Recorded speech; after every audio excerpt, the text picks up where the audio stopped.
দেখুন বন্ধুরা, আমি একটা এই যে বড় ডিশ নিয়েছি। এর মধ্যে আমি এই যে কিছু অঙ্কুর বেরোনো কাঁচা ছোলা আর কিছু এমনি অঙ্কুর ছাড়া ছোলা নিয়ে নিলাম। আমি রমজান মাসের স্পেশাল চানা বানাবো, রমজান স্পেশাল চানা। তো আমি এগুলো কি কি উপকরণ দিয়ে বানাই আপনারা দেখুন।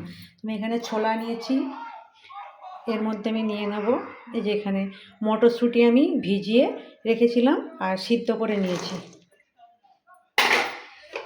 এবার নেব আমি কিছু আলু নিয়েছি, সিদ্ধ করে রেখেছি, টুকরো টুকরো করে দিয়ে দিলাম।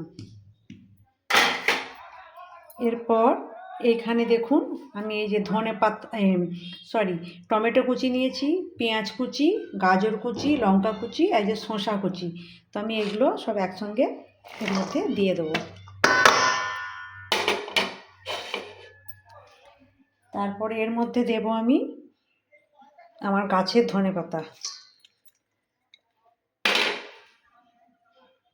তারপর আমি এখানে দেবো এই যে দেখুন বিট নুন নিয়েছি, এমনি সাধারণ নুন, আর কাশ্মীরি লঙ্কার গুঁড়ো, জিরে গুঁড়ো, ধনে গুঁড়ো, আর এই যেটা দেখতে পাচ্ছেন এটা হচ্ছে গোলমরিচের গুঁড়ো। আমি সব একসঙ্গে দিয়ে দেবো। খেতে যা দারুণ হবে না, এত সুন্দর হবে, আপনারা বাড়িতে বানিয়ে চেষ্টা করবেন যে খাওয়ার। এবার আমি দেবো এর মধ্যে চাট মশলা। 5 টাকা দামের প্যাকেট মুদি দোকানে পাওয়া যায়, আপনারা সহজেই পেয়ে যাবেন। এবার আমি সবশেষে দিয়ে দেবো এই যে ছোট একটা বাটির আমি 3টে লেবুর রস নিংড়ে নিয়েছি এর মধ্যে, কম বেশি হলে আপনারা দেবেন। এরপর আমি এগুলোকে সব একসঙ্গে মাখিয়ে নেব।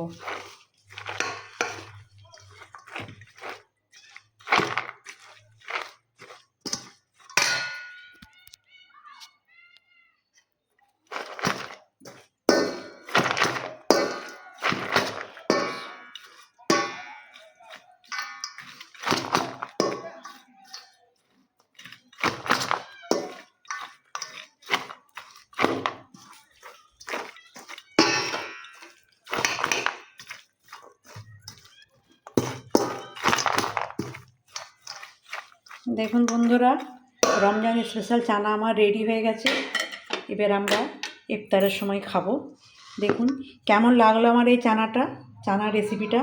আর কারা কারা এইভাবে রমজান মাসে চানা করে খান, বা এমনি সাধারণ দিনে আপনারা কে কে সন্ধ্যের সময় এরকম চানা মুড়ি খান, তো আমাকে কমেন্ট করে অবশ্যই জানাবেন। আর আপনারা কোথা থেকে ভিডিওটা দেখছেন অবশ্যই আমাকে জানাবেন। টাটা।